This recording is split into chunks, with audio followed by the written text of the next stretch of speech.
magandang oras sa ating lahat. Welcome to my videos. Maraming salamat sa panonood at lalo na sa mga nag-subscribe. Thank you guys. At kung bago ka pa lang dito sa aking videos, huwag kalimutan mag-like, comment, share, and subscribe para updated ka sa aking mga bagong upload ng mga videos na mayroong mga gandang kasaysayan at talaga tungkol sa ating mga barya. Guys, ito yung 1/2 riyal or 25 halala ng Saudi Arabia na si King Fahad bin Abdulaziz.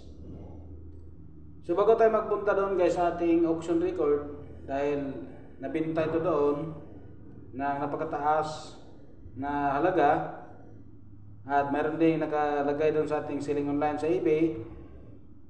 Tapusin muna natin guys ang kanyang features dahil napaka-importante rin na malaman natin ang tungkol dito sa baryang ito guys ng Saudi Arabia na 25 halala. Mayroong taon na 1987. Ito yung pictures guys, ang issuer Saudi Arabia 1932 ang kanyang date.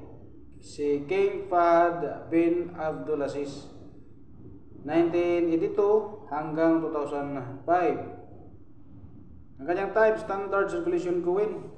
May tao na 1408, 1423, 1988 hanggang 2002. Ang kalendar naman ay Islamic Hijri. Ang value 25 halala. Sa Pilipinas to guys ay 3 pesos and 91 centavos. Currency naman dito ay Riyal 1960 ang kanyang date. Ang composition nito guys ay copper nickel. At ang kanyang timbang ay 5 grams. At ang kanyang diameter ay 23 mm. Ang thickness 1.65 mm. Shape naman ay round. Ang technique ay mild. Orientation, middle alignment. Number ay number 3143. At ang reference number naman ay KM number 63. At ang show number ay 45. At ito yung covers natin guys. The national emblem of Saudi Arabia in the center and the legend above and the below around the rim. Meron siyang script na Arabic. Ang lettering naman ay Arabic words. Ang translation, King Fahad bin Abdulaziz Al Saud, custodian of the two holy mosques.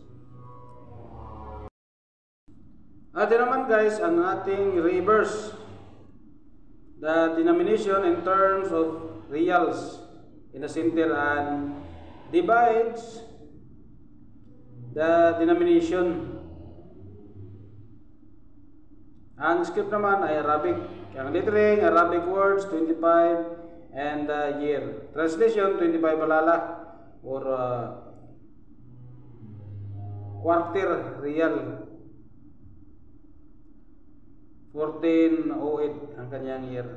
Ang age naman ito guys ay mild. Ang mint naman Royal Mint Land Reason United Kingdom 1968 ang kanyang date.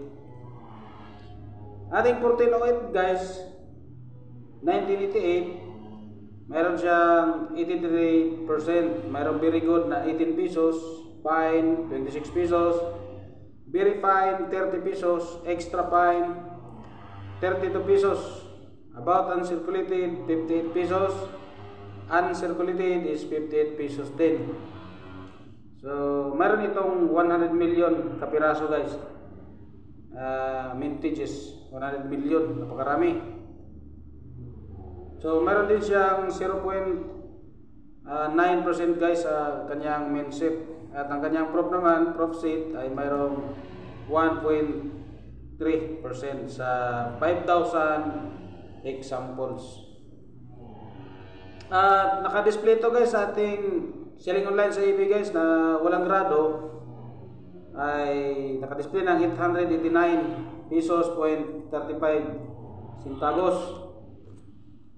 So meron dito tayo guys sa kanyang heritage auction guys record noong June 2022. Meron siyang lot number 70202 at graded siya sa PCGS ng SP67 at nabinta ito ng $2,400